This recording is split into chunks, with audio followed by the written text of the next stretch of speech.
E agora ele, inclusive, só fala de petróleo, né? Então, eu que não sou um especialista em nada, fico olhando e falo assim, pô, esse cara, o negócio dele é o petróleo. Meio que tá todo mundo vendo que o negócio dele é o petróleo. Aí eu fico pensando, pô, os Estados Unidos está precisando de petróleo? Existe uma crise petrolífera nos Estados Unidos? Me parece que não. Eles não me parecem estar sofrendo nenhum tipo de desabastecimento. Não. Então, a questão ali não é petróleo para os Estados Unidos, para usar nos Estados Unidos. Pode ser alguma questão econômica, mas o leigo aqui imagina, começa uma certa teoria da conspiração de, porra, a Venezuela é a maior reserva de petróleo do planeta, né? Que é um regime, e lá está um regime alinhado com a esquerda, portanto com a China, com o outro lado do mundo lá, que talvez sejam os principais inimigos dos Estados Unidos. Isso. Será que eles estão tentando, na real, impedir que esse petróleo vá por aí, tipo, vá pra China, vá para os inimigos dos americanos? Porque assim, é petróleo a questão do Trump, não é? Não é só petróleo. Não é só petróleo. Tá. E assim, antes da gente analisar qual é a questão dele, Tá. a gente precisa fazer uma distinção entre as falas do Trump e a realidade. Tá bom. Isso é mesmo. muito, mas assim, muito importante. E esse é um exercício que eu, como alguém que respira e fica estudando isso o dia inteiro, tenho que me lembrar de fazer o tempo todo. Porque senão, todo mundo que analisa o Trump cai em armadilhas. E essa armadilha assim... Pô, esse cara é o presidente dos Estados Unidos, deve estar falando coisa com coisa, né? E aí tem assim, tipo, esse é um outro assunto, mas depois a gente volta nele, né? Tá. Dá pra gente identificar ou pontuar 5 razões por que as pessoas leem o Trump errado. Depois eu volto nisso. Bom. Mas eu só quero citar 2 coisas aqui sobre o que o Trump falou.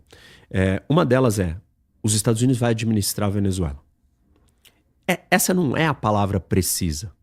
Porque políticos não usam palavras precisas. Políticos usam palavras de efeito retórico. Por quê?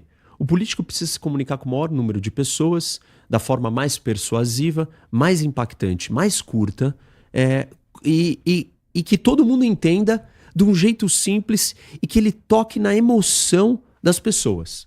Então, assim, o Trump ele vem de uma postura, eu sou forte, eu faço o que eu quero, e os Estados Unidos, na minha liderança, é assim. Uhum. Isso significa, eu não vou falar que eu vou influenciar. Não é da natureza dele. A persona política dele não fala, eu vou trabalhar para influenciar. Qual é a persona do Trump? Eu mando na Venezuela. Ele não manda na Venezuela. Não manda. A realidade não importa. Você pode querer fazer da cambalhota que for. Ele não manda na Venezuela. Não manda. A gente não sabe o que vai ser daqui para frente. O regime do Maduro não foi derrubado. Uhum. O regime do Maduro está lá intacto. Como é o nome da moça que tá lá? Rodrigues. Isso. O objetivo é trabalhar com ela para que os Estados Unidos influenciem as políticas públicas. Uhum. Tanto que no dia seguinte, Mark Rubio, secretário de Estado americano, vem a público e diz o seguinte: os Estados Unidos, ele quer influenciar as políticas da Venezuela. Bem diferente da fala, os Estados Unidos run Venezuela, os Estados Unidos manda, os Estados Unidos governa a Venezuela. Um é o político, o outro já tem um cargo mais técnico, já está lidando com a realidade. Então, se a gente não conseguir fazer essas distinções, tudo que ser dito não vai fazer sentido. O Trump disse, eu vou governar Gaza. O Trump não está governando Gaza. Os Estados Unidos não estão governando Gaza. Entende? A gente, se não tiver essa separação, não vai. Agora vamos para a parte do que você falou, porque é o segundo exemplo disso. Petróleo, petróleo, petróleo. A ênfase no petróleo o petróleo é o ativo econômico tangível capaz de justificar, para a lógica da persona da plataforma política do Trump, porque raios ele está gastando dinheiro americano num lugar que não vai trazer dinheiro, que é um estado falido, cheio de criminoso, de narcotraficante, de grupo terrorista, destruído há 26 anos. Por que os Estados Unidos vão intervir naquele lugar? Como ele é uma liderança transacional, tudo que o Trump faz é transacional. Ele não é ideológico e ele não é transformacional. Ele é um cara transacional. Ele está preocupado com a transação momentânea. Uhum. O que eu vou ganhar dessa minha troca aqui, desse diálogo com você, Igor? Eu sou assim, cara. Eu vou fazer a conta de quanto que eu vou ganhar aqui. Então ele precisa quantificar isso. E ele precisa provar isso. Porque ele chegou no poder com uma plataforma dessa. Estados Unidos não vai gastar dinheiro em lugar nenhum se isso não voltar dinheiro para nós. Como é que volta dinheiro? Petróleo, petróleo, petróleo. E aí, então, Entendi. Ele quantifica. Por que isso é uma fala retórica e não é a prática? Porque os Estados Unidos é o único país do mundo que não tem indústria do petróleo pública.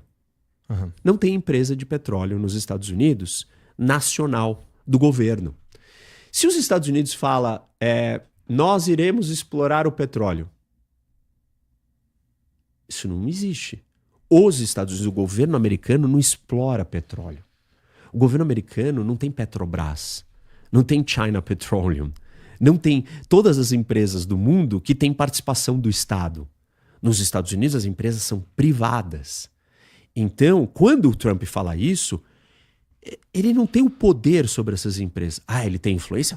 Com certeza. Mas tem uma distância muito grande ele dizer petróleo, petróleo, petróleo vai ser explorado. Você tem que combinar com as empresas. A empresa tem que fazer conta financeira, porque uma empresa existe para o bottom line, para o lucro. E no final das contas, o lucro é sobre decisões econômicas, que são sobre eu coloco X e eu tenho que tirar X. Se eu colocar X e voltar meio X, esse não é um negócio que vale a pena para eu fazer. E eu não vou fazer.